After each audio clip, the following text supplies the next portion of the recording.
So before GST came in, there were multiple indirect taxes in our country. For example, excise duty was charged by manufacturers, service tax was charged by service providers, and traders used to charge VAT and CST. Apart from this, there were various cesses like state cess, surcharges, octroi duty, entry tax, luxury tax, entertainment tax, additional custom duty, special additional custom duty, and the list goes on and on and on.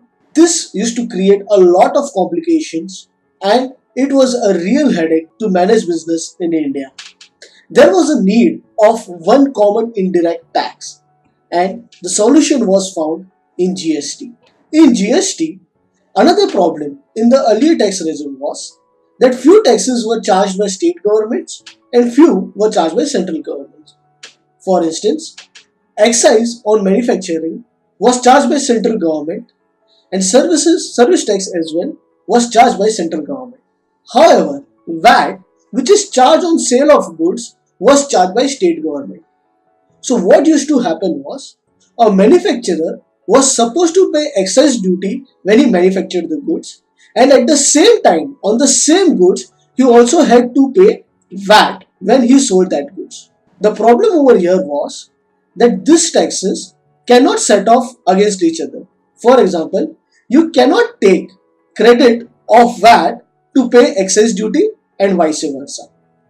With the introduction of GST, there is no distinction between tax on manufacture or tax on trading or tax on service providers.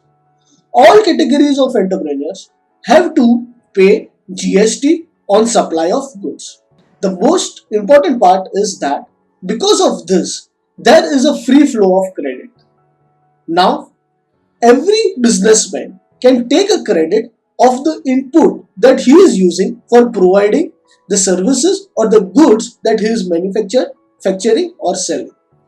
This was the major reason that GST was introduced in our country.